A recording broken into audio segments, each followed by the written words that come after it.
History is the mirror through which we look at the past. Gyanvapi मस्जिद controversy.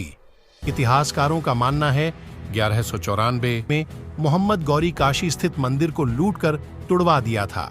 फिर से जब मंदिर बना लिया गया तो 1447 में जौनपुर के शर्की सुल्तान महमूद शाह द्वारा मंदिर को तुड़वाकर मस्जिद बनवाई गई। हालांकि इसको लेकर मतभेद है कि तब मस्जिद नहीं बनी थी, क्योंकि कुछ का मानना है 1669 में औरंगजेब के आदेश से तोड़कर यहां पर मंदिर के आधे हिस्से पर जामा मस्जिद बनाई गई। हालांकि मस्जिद को अलग से बनवाकर मंदिर की नींव और मलबे का ही इसमें उपयोग किया गया था। मंदिर टूटने और मस्जिद बनने के 125 साल तक कोई मंदिर नहीं बना था।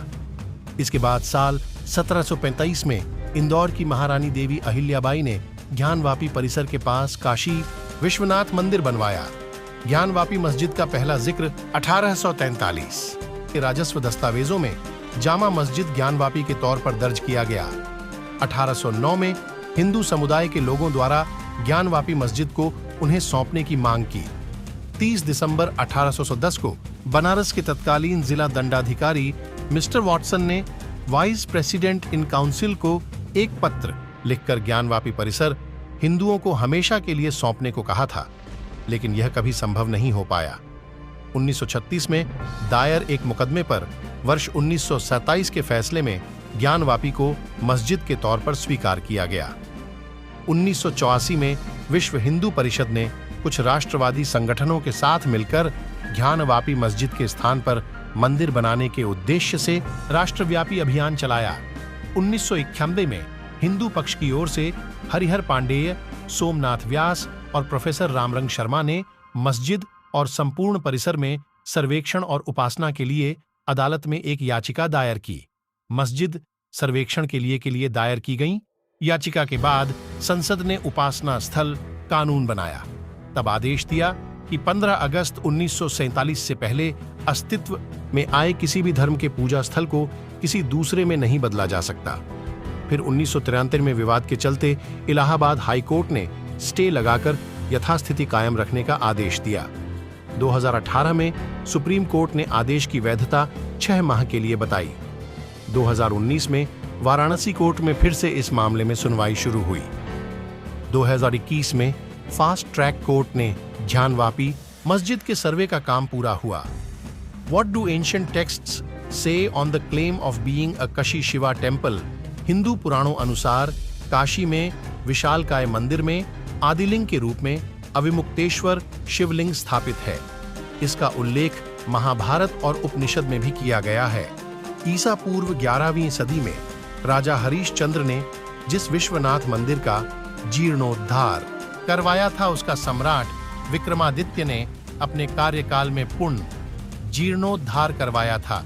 शिव पुराण और लिंग पुराण में 12 ज्योतिर्लिंगों के बारे में उल्लेख मिलता है, जिसमें काशी का ज्योतिर्लिंग प्रमुख माना गया है। भगवान शिव के त्रिशूल की नोक पर बसी है शिव की नगरी काशी। भगवान शंकर को यह गद्दी अत्यंत प्रिय है, इसीलिए उन्होंने इसे अपनी राजधानी एवं अपना नाम काशीनाथ रखा है। विष्णु ने अपने चिंतन से यहाँ एक पुष्करणी का निर्माण किया और लगभग 50,000 वर्षों तक वे यहाँ घोर तपस्या करते रहे। पतित पावनी भागीरथी गंगा के तट पर धनुषाकारी बसी हुई है, जो पाप नाशिनी है। कथित मस्जिद और नए विश्वनाथ मंदिर के बीच 10 फीट गहरा कुआं है, जिसे ज्ञानवापी कहा जाता है। इसी कुएं के नाम पर मस्जिद का नाम ढा। स्कंद पुराण में कहा गया है कि भगवान शिव ने स्वयं लिंगाभिषेक के लिए अपने त्रिशूल से ये कुआं बनाया था। कहते हैं कि कुएं का जल बहुत ही पवित्र है, जिसे पीकर व्यक्ति ज्ञान को प्राप्त हो जाता है। ज्ञान यानी बोध होना और वापी यानी जल। यह भी कहते हैं कि शिवजी ने यहीं अपनी पत्नी पार्वती को ज्ञान दिया था, इसलिए इस जगह का नाम ज्ञानवापी या ज्ञान का कुआं पड़ा। ज्ञानवापी का जल श्री काशी विश्वनाथ पर चढ़ाया जाता था। ज्ञानवापी मस्जिद पर क्या कहते हैं? शोध what research says on Gyanvapi. Gyanvapi मस्जिद का आर्किटेक्चर मिश्रण है। मस्जिद के गुंबद के नीचे मंदिर के स्ट्रक्चर जैसी दीवार नजर आती है और मस्जिद के खंभे भी हिंदू मंदिर शैली में बने हुए हैं। 1991 में काशी विश्वनाथ मंदिर के पुरोहितों के वंशजों ने वाराणसी सिविल कोर्ट में याचिका दायर की। याचिका में कहा कि मूल मंदिर को 2050 साल पहले राजा विक्रमादित्य ने बनवाया था। 1659 में औरंगजेब ने इसे तोड़कर मस्जिद बनवाई। याचिका में कहा गया कि मस्जिद में मंदिर के अवशेषों का इस्तेमाल हुआ, इसलिए यह जमीन हिंदू समुदाय को वापस दी जाए।